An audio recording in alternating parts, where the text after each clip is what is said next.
Segunda parte de Roger de Lauria, el almirante invicto. La guerra de las vísperas sicilianas.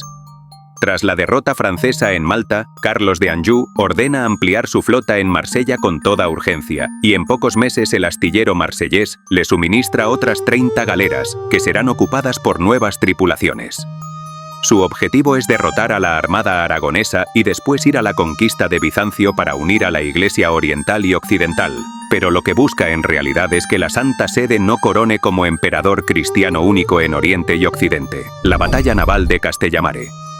Desde los ventanales del Castel Nuovo de Nápoles, el hijo de Carlos de Anjou, Carlo el Cojo, príncipe de Salerno, observaba la flota amarrada en el viejo puerto de Nápoles y a la recién llegada de Marsella, sin olvidar las instrucciones de su padre.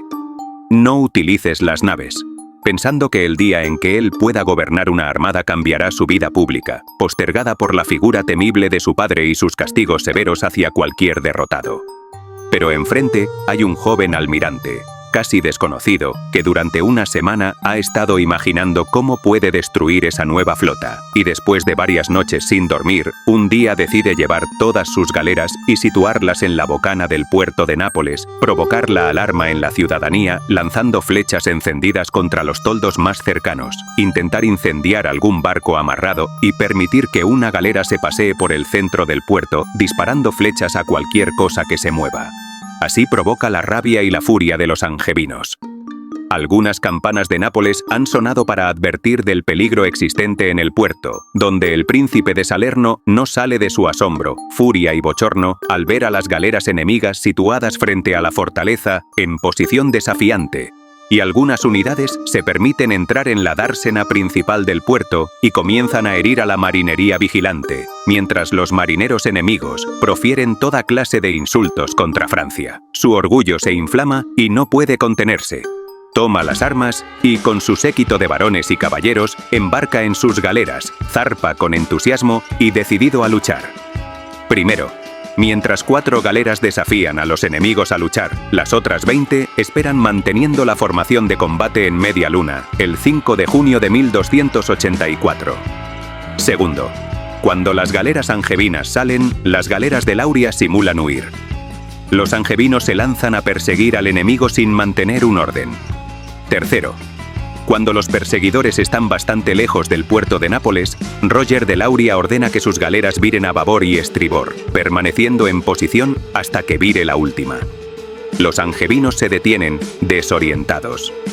Cuarto, las galeras de Lauria atacan al enemigo por sus costados, mientras llega el grupo de reserva. 18 galeras napolitanas huyen y regresan al puerto de Nápoles. Roger de Lauria provocó así el engaño. Fingió huir hacia Castellamare, atrayendo a los napolitanos al centro de la bahía. Allí los rodeó y atacó con flechas incendiarias. La batalla fue decisiva. Solo 8 galeras napolitanas escaparon, y el príncipe Carlos fue capturado. Y ese momento lo recogió Ramón Tusquets en el año 1885 para dibujar la llegada del prisionero real napolitano, Carlos II el Cojo, a la nave de Roger de Lauria. El almirante de Lauria exigió la liberación de Beatriz, hermana de la reina Constanza, encarcelada en el castillo del Uovo. Beatriz fue liberada a las pocas horas, y por ello fue la única sobreviviente de la matanza de los descendientes de Manfredo I a manos de Carlos de Anjou, rey de Nápoles y padre del cautivo. Consecuencias. Carlos de Anjou huyó a Puglia en busca del apoyo papal.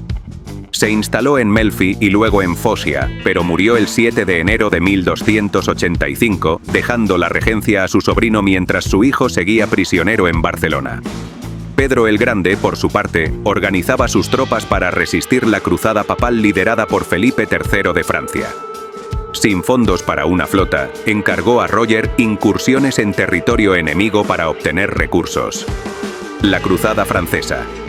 2 derrotas navales seguidas, Malta y Castellamare, eran insultantes para la arrogancia francesa, y como los franceses manipulaban a su gusto los cónclaves de la Santa Sede, con la bendición del Papa Martín IV, el rey Felipe III de Francia reunió a 19.000 hombres y 150 galeras. Avanzó sobre Girona, mientras las galeras se ocupaban de transportar los suministros de armas y alimentos para el ejército y controlar la futura Costa Brava. Pero, de improviso, y debido a su falta de higiene, se produjo una epidemia que diezmó sus tropas. Por su parte, vista la desproporción entre los contendientes, el rey Pedro III ordenó actuar con la estrategia propia de una guerra de guerrillas y emboscadas, en espera de la llegada de la flota de Sicilia con el grueso de los temibles almogávares. Entretanto, las 12 galeras con que contaba Cataluña se dedicaron a abordar y desvalijar las naves que transportaban munición y alimentos bajo el mando de los almirantes catalanes Ramón Marquet y Berenguer Mayol. Por su parte, el almirante de Lauria sabía que no podía dejar bajo la vigilancia del infante Federico y la reina Constanza a sus hombres sin que las arcas del reino de Sicilia dispusieran de recursos para abonar puntualmente los salarios, y como solución decidió otra vez lo que ya había hecho varias veces antes. Se convirtió en corsario, pirata, al servicio de la corona de Sicilia, y programó una serie de incursiones en territorios enemigos con el fin de apoderarse de sus recursos financieros. Fortaleza, en la isla de Gerba, que construyó la flota de Roger de Lauria. La conquista de Gerba. Tras ocupar Crotona y consolidar su retaguardia, se dirigió a la isla de Gerba, rica en recursos y propiedad del rey de Túnez. El 12 de septiembre de 1284, desembarcó en la isla y ejecutó un asalto fulminante. Más de 4.000 personas murieron y 8.000 fueron hechas prisioneras, según el historiador musulmán Ibn Khaldún. Los medios empleados fueron de extrema crueldad con tal de recaudar los recursos necesarios para la supervivencia de su flota y para que la isla dejara de ser un centro de cultivo y se convirtiera en un enclave comercial. Los niños fueron arrojados a los pozos. Quienes se sometieron quedaron encargados de mantener los campos en plena producción. Los que se resistieron con violencia fueron enviados en calidad de esclavos a Mesina. En el pueblo mayor dispuso que debía contar con recursos defensivos, y Roger mandó construir una fortaleza con torres y foso, y la isla pasó a rendir tributo anual a la corona siciliana. En 1295, el Papa Bonifacio VIII lo nombró príncipe de Gerba, dándole autonomía como feudatario eclesiástico. Cubierta la necesidad financiera de Sicilia, el almirante Lauria reunió a su flota y después de despedirse de la reina Constanza, embarcó en Trapani y puso rumbo a Mallorca, a donde llegó el día 8 de agosto de 1285. A los 15 días, las naves llegaron a Barcelona y la alegría del rey don Pedro el Grande no tenía límites. Ambos celebraron una reunión para programar las acciones a ejecutar, saber la situación del enemigo, cuáles eran los primeros objetivos y cuál era la situación de su propia flota. Barcelona contaba en ese momento con 12 galeras, y después de haber arrebatado a los franceses 11 galeras en el Golfo de Rosas, la flota aumentaba a 22. Más las 30 galeras llegadas de Sicilia, el almirante de Lauria disponía de 52 galeras y 4 leños. Al final de la tarde, monarca y almirante se despidieron, ya que pensaban que la noche les permitiría tomar posición a la altura del pueblo marinero de Palamós. Los islotes de Les Formigues. Era el 4 de septiembre de 1285, y los 2 leños navegaban al frente de la flota de 52 galeras, con la misión de ser los primeros en detectar naves francesas fondeadas junto a los islotes de Les Formigues de las Hormigas, e inmediatamente uno giró y fue en búsqueda del grueso de la flota. Después de recibir la información, Roger ordenó dividir la flota en 2 grupos. Uno navegaría durante la noche separándose más de la costa para no ser visto y se detendría más al norte, frente a Llafranc. El segundo se mantendría más al sur de los islotes, frente a Palamós. Todos añadirían un farol más en lo alto del mástil, con lo que su iluminación aumentaría a 3. A una hora fijada todos se situarían cerca del enemigo, procurando no ser vistos. Y en el momento en que se lanzara una flecha con una llama, las galeras iluminarían faroles y se lanzarían contra el enemigo tocando las trompas y los timbales y gritando «¡Aragón! ¡Aragón!» y los sicilianos «¡Sicilia! ¡Sicilia!». La embestida vació de hombres todo el costado de muchas galeras que estaban fondeadas y esperaban sorprender al enemigo, confundiéndose una con 3 galeras por los faroles añadidos en la oscura noche. La masacre fue atroz. Por la mañana se recogieron 260 prisioneros que pudieran andar y, recordando la costumbre francesa de cegar al derrotado con una cuchara, quedaron en la playa de Calella, atados uno a otro por la mano, y solo uno conservó un ojo para guiar a sus compañeros ante el rey de Francia, que habitaba en un palacete ocupado por una familia aristocrática que perdió la casa y la vida.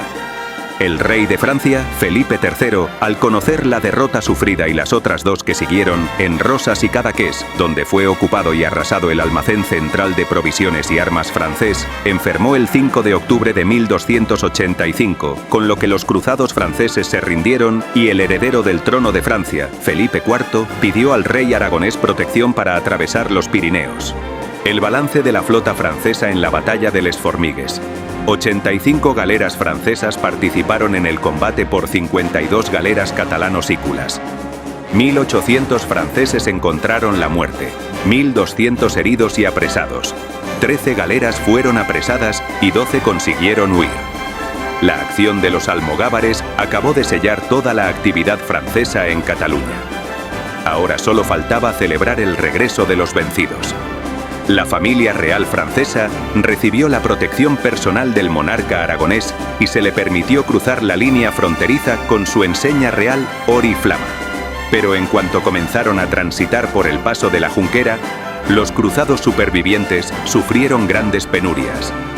La retirada de los cruzados franceses con el séquito real y con el cadáver del rey Felipe III de Francia atravesó el paso de la Junquera acompañada por el emblema real galo llamado Oro y Flama. Emblema real de Francia llamado Oro y Flama. El rey de Aragón y el almirante regresaron a Barcelona. Pocos días después, el príncipe heredero Alfonso preparó el ejército para invadir Mallorca, ya que hasta ese momento tenía por rey a Jaime II.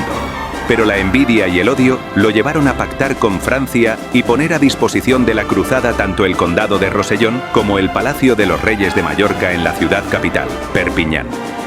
Pero con esta traición, don Pedro se armó de razones para reconquistar un archipiélago, Baleares, creado por su padre, Jaime I el Conquistador, y así poder reintegrar las islas dentro de la corona de Aragón. Por su parte, Pedro el Grande tenía la intención de visitar el monasterio de Santes Creus, donde se construyó su mausoleo y a sus pies la tumba del almirante Roger de Lauria, que está en el camino de Barcelona a Zaragoza. Pero al llegar a Granollers, comenzó a sentir un dolor agudo en el pecho y fue trasladado en litera a Vilafranca del Penedès, donde falleció el 11 de noviembre de 1285. Tenía 45 años y sufría un tumor y una afección pulmonar. Recibió consuelo espiritual y fue enterrado con solemnidad en el mencionado monasterio. Tras su muerte, surgió un documento sospechoso que presentaba a Pedro como arrepentido y sometido al Papa. El texto, redactado tras su fallecimiento, anulaba su política exterior y renunciaba a Sicilia. Aunque figuraba en los registros, estaba tachado, señal de su invalidez legal. Esto recuerda que la Iglesia Católica Española siempre está atenta a cualquier oportunidad que la buena fe de las personas le permita sacar provecho temporal en cualquier ocasión y utilizando cualquier medio. A los interesados en estos temas, ver el video El infame compromiso de Caspe o cómo Castilla intentó apoderarse de Aragón. Su hijo Alfonso el Liberal ignoró ese codicilo. Ningún miembro de la familia Anjou reaccionó al supuesto juramento. Alfonso confirmó por escrito la lealtad de Roger de Lauria y este zarpó a Sicilia para informar a la reina Constanza de la muerte de su esposo, el rey. Pese a tener que capear una intensa tormenta, llegó a Palermo en diciembre y de nuevo el almirante planteó lo que la flota debía proseguir en el año siguiente. Escudo del reino de Aragón, el rey Alfonso el Liberal, la batalla de los Condes. En 1287, los angevinos continuaban la conquista de su objetivo, recuperar Sicilia, ahora sin disimulo, con el respaldo papal. La situación política había cambiado. Si tenemos en cuenta que, desde el 15 de diciembre de 1285, el infante Jaime había sido proclamado heredero del reino de Sicilia. En este acto, se promulgaron los capítulos del rey Jaime II, que otorgaban privilegios y abolían impuestos de navegación, además de restituir los bienes que Carlos de Anjou había apropiado durante la Revolución de las Vísperas. En la primavera de 1287, la marina angevina se había recuperado. Las flotas de Apulia y del Principado se agruparon y en ellas embarcó lo más preciado de la nobleza. La batalla fue feroz. La victoria fue de quienes mantuvieron el orden naval. Y cabe recordar que el almirante genovés, Enrico de Mari, huyó. Más de 40 galeras y 5.000 prisioneros fueron capturados, incluyendo al almirante, Narjot de Tusi y varios nobles. La derrota supuso un duro golpe para los angevinos, cuyo poder naval quedó desmantelado. Esta batalla recibió el nombre de los Condes, ya que más de 60 prisioneros poseían un título nobiliario. Veamos cómo fue la distribución de los participantes en la batalla. Flota angevina, 80 galeras y 2 taridas. Flota catalano-sícula de Roger de Lauria, y los 8 condes al mando. Esta derrota minó el poder angevino. Carlos de Salerno continuó preso y la flota de Nápoles había sido destruida en su totalidad. En julio de 1292, Lauria llegó a Mesina y fue recibido por la reina Constanza con alegría, y se celebraron festejos en las principales villas y ciudades. Batalla de Cabo Rizzuto. Con la calma restablecida, Lauria armó 30 galeras. Pese a informes negativos sobre actividad enemiga, se dirigió al Cabo de Rizzuto.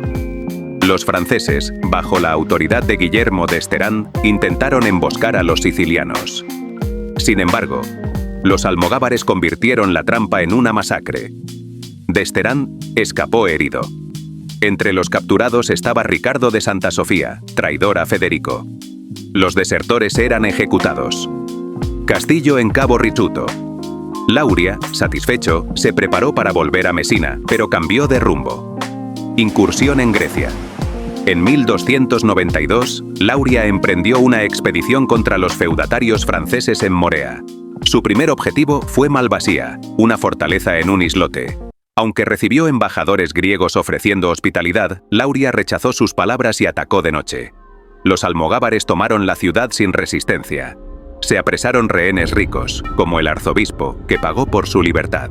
La flota tomó rumbo a Quíos, ya que la isla era famosa por su masilla para reparaciones de barcos, y consiguió fuentes de provisión preferente, ya que, a la vez que cliente, se convirtió en protector ante cualquier poco honesto o con dificultades en el pago. La etapa siguiente fue para saquear Corone, Corfú, Candía y Modone, donde supieron hacer frente y derrotar a una emboscada griega. Pocas semanas después, Lauria regresó a Sicilia con recursos para sostener su flota un año. Ante esta situación, el rey de Nápoles pidió la paz. Jaime II envió a Ramón de Vilaragut a Sicilia para discutir los términos. En diciembre de 1294, Bonifacio VIII fue elegido papa. Ofreció a Federico renunciar a Sicilia a cambio de casarse con Caterina Courtenay y recibir el título de emperador de Oriente, aunque este imperio ya no existía. Federico dudó. Caterina rechazó la unión alegando que ambos eran príncipes sin tierras. Federico preparó su defensa ante la ofensiva francesa. El rey Jaime II de Aragón, el papa Bonifacio VIII. Bonifacio nombró a Jaime II capitán general de la Iglesia y le ofreció 60 galeras. Esto alarmó a Federico, que buscó apoyo entre los gibelinos italianos. La ruptura definitiva. En 1296, Jaime II intentó evitar un conflicto con su hermano. Desde Ischia, pidió hablar con Federico, quien se negó. Lauria notó el distanciamiento creciente con el rey siciliano. En 1298, Jaime, respaldado por el Papa, reunió una gran flota. Lauria llegó a Ostia y luego a Nápoles, donde se alió con Carlos II. Federico armó 64 galeras al mando de Conrado Doria. El conflicto se agravó. Giovanni de Lauria fue capturado y ejecutado junto a Giacomo Rocca por traición. La tensión se desbordó. Las rivalidades estallaron en guerra abierta entre hermanos, antiguos aliados y enemigos. La batalla del Cabo Orlando. Federico III salió al mando de 40 galeras para interceptar al enemigo, pero Jaime II, aconsejado por Roger de Lauria, desembarcó antes en San Marco di Valdemone. El 3 de julio, la flota de Roger se situó en la playa en formación defensiva, con popas en tierra y proas hacia el mar. Aunque Jaime II mandaba, dejaba actuar a Roger. Federico, en cambio, desolló a su almirante Doria y asumió el mando naval. Federico no podía frenar el desembarco ni mantenerse en alta mar con su flota. Roger tomó el castillo de Valdemone como base y rechazó fácilmente un desorganizado ataque siciliano. Federico, informado de la llegada de 8 galeras enemigas, suspendió el combate y esperó refuerzos. Mientras, Roger reforzaba sus posiciones, conectando sus galeras con pasarelas y desembarcando suministros y tropas. La flota siciliana sufrió una tormenta en alta mar.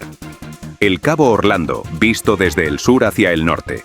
Escenario de la Batalla de Cabo Orlando, el 3 y 4 de julio de 1299. Al amanecer del 4 de julio, Roger desplegó su flota en media luna. Federico, tras recibir como refuerzo a 8 galeras que le envía la villa de Cefalú, decide iniciar el ataque, sin valorar que sufrirá en mayor medida la fuerza del viento y el oleaje. Por ello, sufrieron más bajas en el intercambio de proyectiles. Roger, justo al ver llegar las galeras de Cefalú, simuló una retirada de 6 galeras, que se ocultaron tras el Cabo Orlando. Al mediodía, Gombaldo de Glintesi rompió la línea enemiga, pero su galera fue inmovilizada. El resto de las naves sicilianas intentó imitarlo, pero fueron detenidas por los ballesteros catalanes. Federico, desmayado por el calor, dejó a sus comandantes sin capitán o guía y, por tanto, sin poder modificar el rumbo y la estrategia. La situación era tan trágica que Ugone de Gliempuri decidió ordenar la retirada hacia Mesina, mientras Blasco da Lagona seguía ordenando continuar combatiendo. En resumen, al desaparecer el mando, cada uno buscaba primero la salvación y luego la victoria. Algunas galeras escaparon, pero otras seguían combatiendo. A Roger también le pudo el recuerdo del sobrino asesinado, y por ello gritaba buscando a Vinciguerra Palizzi, su supuesto asesino, para vengar su muerte. Pero logró escapar justo antes de que su nave se hundiera. Las galeras de reserva regresaron y atacaron por retaguardia, desmoronando la resistencia siciliana. La táctica ya la había usado Roger en Nápoles, 1284. El desastre fue total, unos 3000 muertos.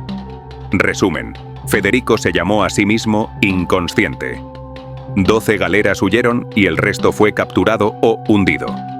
Cronistas como Ptolomeo di Luca dicen que el rey ordenó personalmente la retirada, intentando evitar que Roger lo capturase. En su carta a Mesina, Federico asumió la derrota, sin mencionar su autocrítica. De 48 galeras, entre 16 y 18 fueron capturadas, 10 se hundieron y más de 6000 hombres murieron, según Amari. Se sospechó que Jaime II permitió la huida de su hermano. En 1301, Roger le recordó que quiso evitar la guerra, pero lo convenció de mantenerla por honor. Una carta de su escribano, Natalis Rainerius, aludía a otra dirigida al Papa, en la que Roger afirmaba que habría capturado a Federico si Jaime lo hubiera querido. Bonifacio VIII, indignado, amonestó a Jaime, ya que la guerra se libraba a cambio de Cerdeña, que nunca fue tan deseada como Sicilia. Tras la batalla, Jaime II se dirigió a Nicotera y se reunió con los príncipes Roberto y Felipe, hijos de Carlos II de Nápoles, y con Roger de Lauria. Comunicó su deseo de regresar a Cataluña y dejó a Roger al mando de la flota. Roberto fue nombrado vicario general para encabezar la reconquista de Sicilia. El desenlace se acercaba y prometía ser intenso. En el próximo capítulo descubriremos un mundo ignorado por nuestra historia. ¿Cómo eran las embarcaciones en tiempos de Roger de Lauria? ¿Eran esclavos los remeros? No. Eran profesionales del remo, con contrato y con cláusulas curiosas.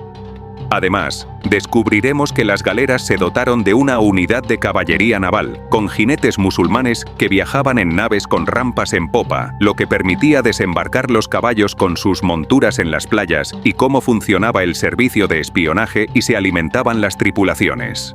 El autor de este texto es Antonio J. Planels, licenciado en Derecho y exprofesor de Historia de España, Protocolo y Ceremonial en la Universidad de Barcelona, y forma parte de la biografía Roger de Lauria, el gran almirante del Mediterráneo, que está a la venta en Amazon.